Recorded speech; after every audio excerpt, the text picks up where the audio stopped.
हमारे अब्दुल अजीज कायद राहुल गांधी जी के साथ आंध्र प्रदेश के चंद्रबाबू नायडू जी भी हैं, हम उनका भी इस्तकबाल करते हैं। राहुल जी का इस्तकबाल करिए दोस्तों, जोर से आवाजों के सामने। साथ में चंद्रबाबू नायडू जी भी हैं।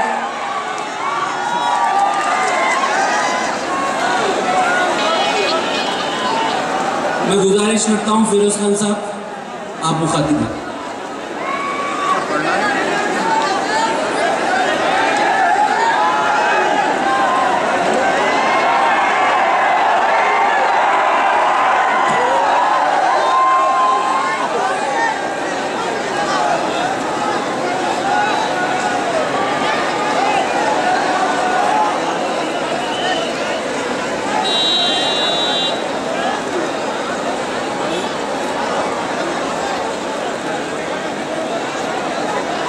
अस्सलाम वालेकुम,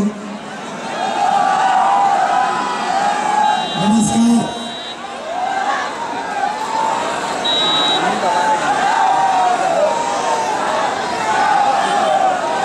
हमारे जो बीच में है आज, और मैं नामपल्ली की आवाम और उसके जानिब से आपका इस्तकबाल करता हूं।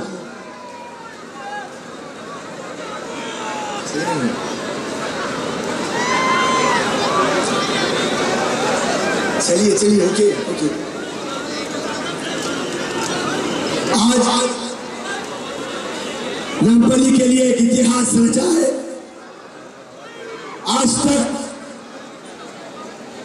हिंदुस्तान के दो दिग्गज नेता राहुल जी और चंद्रबाबू जी और उनके साथ साथ गुलाम नबी आजाद जी हमारे बीच में आज मौजूद है। आज हम नामपल्ली के ताल्लुक से राहुल जी को, चंद्रबाबू नायडू जी को कुछ बताना चाहते। साहब, नामपल्ली हैदराबाद का दिल है, मगर दिल में बहुत परेशानियां हैं साहब।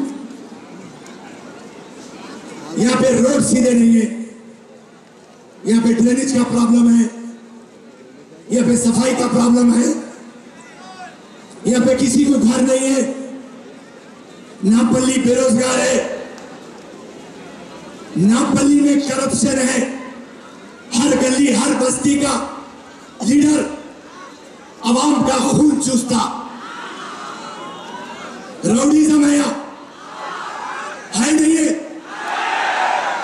ब्रोकरात करप्शन है नहीं है।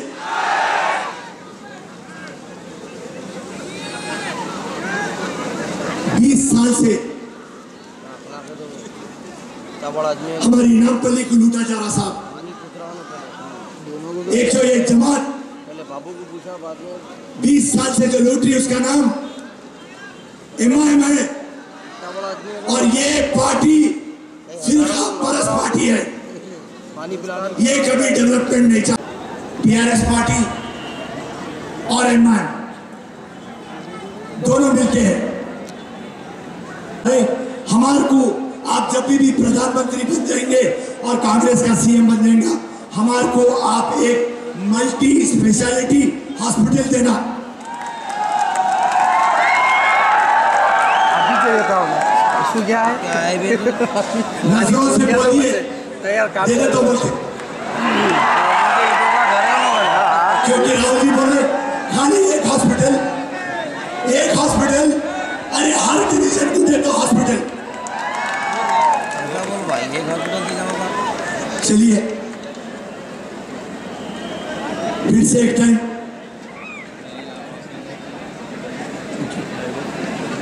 ओके, वक्त का तकाजा है। मगर दिल की बात तो अब तक पहुंचा दिया हो। यहाँ तो कुछ भी नहीं होता। मेहरबानी करके छोटी जमात को वोट मत डालिए। उनका मुख्यमंत्री बन नहीं सकता, उनका प्रधानमंत्री बन नहीं सकता, नामपल्ली को डेवलपमेंट नहीं कर सकते।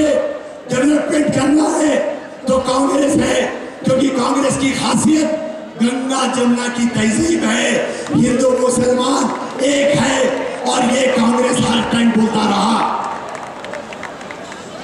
और मैं अपनी स्पीच खत्म करता हूं क्योंकि वक्त का तकाजा है। हमारे सीनियर लीडर जो बहुत ही सीनियर मिनिस्टर भी रह चुके हैं, मुकेश गौड़ साहब को गोशामल कॉन्स्टिट्यूंसी से जिताना है, और कारवान से उस्मान अली हाजरी साहब, वो भी बहुत ही शानदार कंटेस्ट में है, उनको भी आप जिताइए। मैं दो चार चीज केसीआर साहब ने किस तरह मुसलमानों को धोखा दिया है आपके सामने रखता हूँ। आपको मालूम है 2014 इलेक्शंस में कम से कम 10-15 बार केसीआर साहब ने बोला था कि अगर टीआरएस पार्टी को मुसलमान वोट डालेंगे तो किसी तरह वो 12% रिजर्वेशन लागू करेंगे। वो इलेक्ट हो गए। मैं फिर असेंबली में उनसे पूछा, पहले असेंबली सेशन में बोले अगले साल तक कर दूंगा। बीच में एक इफ्तार आया, उस इफ्तार में अनाउंस किए अगले इफ्तार तक तेलंगाना मुसलमानों को 12% लागू करूंगा। ये इफ्तार हो गया, अगला इफ्तार आ गया, अगला इफ्तार में फिर बोले अगला इफ्तार तक करूंगा। इसके बाद असेंबली में फिर पूछा, क्या साहब आप मुसलमानों को इतना धोखा दे रहे हैं? आप नरेंद्र मोदी साहब के इतने नजदीक दोस्त हैं, क्यों नहीं आप तेलंगाना मुसलमानों को आप जो वादा दिए थे वो वादा निभाने का काम करते हैं? वो असेंबली में ऑन रिकॉर्ड चंद्रशेखर राव साहब जवाब दिए। मैं नरेंद्र गुलाम नबी आजाद गारू, उत्तम कुमार रेड्डी गारू, एनटीआर गारू, అజరుద్దీన్ గారు, రమణ గారు, ముఖేష్ గౌడ్ గారు, అంజన్ కుమార్ యాదవ్ గారు, హనుమంతరావు గారు, నాంపల్లి అభ్యర్థి ఫిరోజ్ ఖాన్ గారు, గౌరవనీయులు ప్రొఫెసర్ కోదండరాం గారు, ఎల్ రమణ గారు, బౌసరాజు గారు, కార్వాన్ అభ్యర్థి ఉస్మాన్ అల్ హజ్రీ గారు, ఈరోజు ఇక్కడికి వచ్చినప్పుడు ఘన స్వాగతం పలికిన సోదరి సోదరులందరికీ సలాం అలైకుం, అస్సలాము అలైకుం. ఈరోజు మేమందరం వచ్చింది ప్రజాకూటమి అభ్యర్థుల్ని గెలిపించమని. ఈరోజు మీరందరూ చూశారు, మొదటిసారి తెలుగుదేశం పార్టీ కాంగ్రెస్ పార్టీ కలిసి పనిచేస్తున్నామంటే ఇది మా స్వార్థం కోసం కాదు, దేశ ప్రయోజనాల కోసం, భారతదేశంలో ప్రజాస్వామ్యాన్ని కాపాడుకోవడానికి మేము కలిసామని చెప్పి కూడా నేను మీకు తెలియజేస్తున్నాను. మీరందరూ చూశారు, తెలుగుదేశం పార్టీ 37 సంవత్సరాలుగా కాంగ్రెస్తో పోరాడి ఈరోజు నరేంద్ర మోడీ వల్ల ఈ దేశ భద్రతకే ముప్పొస్తా ఉంది. అదే సమయంలో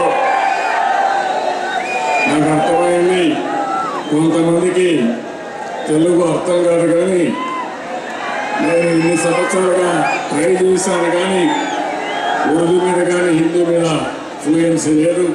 కాబట్టి మీరు అర్థం చేసుకోవాల్సిందిగా నేను కోరుతున్నాను. ఈరోజు దేశంలో మీరు చూస్తే బీజేపీ గవర్నమెంట్, ఎన్డీఏ గవర్నమెంట్ ఈ దేశంలో అనేక ఇన్స్టిట్యూషన్స్ అన్ని ప్రజాస్వామ్యాన్ని దెబ్బతీసే పరిస్థితి వచ్చింది. ఒక పక్క మీరు చూస్తే ప్రజాస్వామ్య ఇన్స్టిట్యూషన్స్ అంటే సిబిఐ కానీ, ఈడీ కానీ, సుప్రీంకోర్టు కానీ, ఆర్బీఐ కానీ ఇవన్నీ కూడా ఇబ్బందుల్లో పడే పరిస్థితి వచ్చింది.